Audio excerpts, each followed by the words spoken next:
Semua dari kita pasti mati. Tapi yang menjadi pertanyaan, kita berpikir apa yang ada dalam sisi Allah, bagaimana yang akan kita bawa ketika mati. Bagaimana ketika kita menghadap Allah Subhanahu wa ta'ala. Kita akan melalui banyak perjalanan.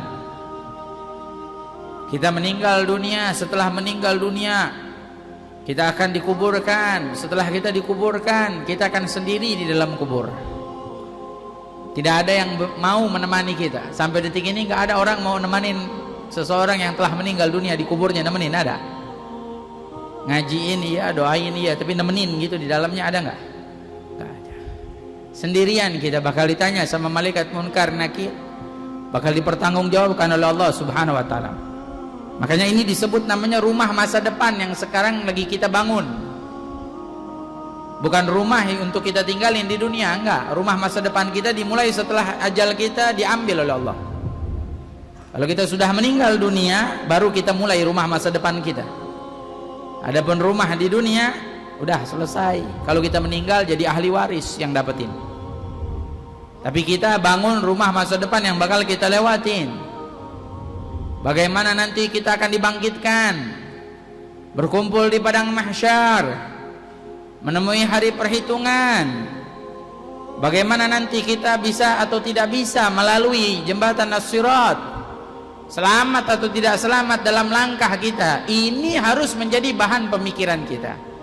Kenapa kita disuruh berpikir tentang ini? Karena berpikir tentang ini semua menguatkan cahaya hati, sehingga kita takut kepada Allah. Al-Imam Al-Habib Abdullah bin Husain bin Tahir mengatakan, al-mautu atin an garib kullu lahu minhun nasib.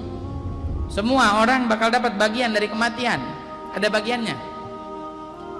Makanya Sayyidina Khalid ibn al-Walid mengatakan, in lam yamut bi sayfi falyamut bi ghairihi tanawwa'atil asbabu fal mautu wahid. Kata Sayyidina Khalid ibn al-Walid, kalau aku nggak mati karena goresan pedang, aku pasti mati karena yang lainnya.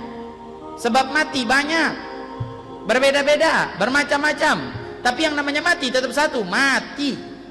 Apa ada beda nama mati? Makanya Allah Subhanahu wa ta'ala berfirman, wa'bud rabbaka hatta ya'tiyakal yaqin.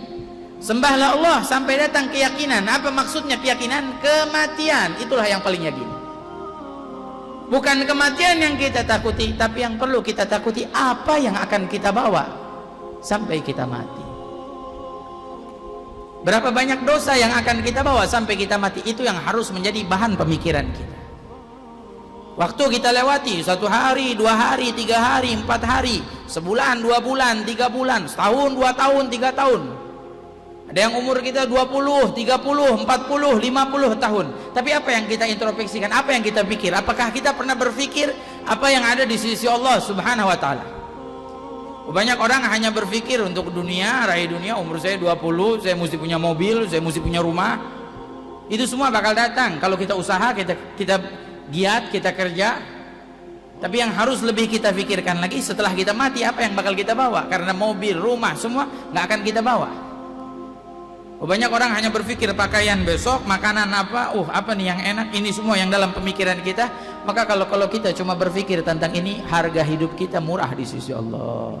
Karena Allah nggak ciptain kita buat pakaian, Allah nggak ciptain kita buat rumah, Allah nggak ciptain kita buat punya mobil, Allah nggak ciptain kita buat, tapi kita diciptain oleh Allah untuk beribadah kepada Allah, supaya kelak ketika kita meninggal dunia, kita membawa kemuliaan yang Allah Subhanahu wa ta'ala berikan. Kita termasuk orang-orang yang sukses dalam perdagangan kita dengan Allah Subhanahu wa ta'ala. Ini harus jadi bahan renungan. Kita semua bakal mati.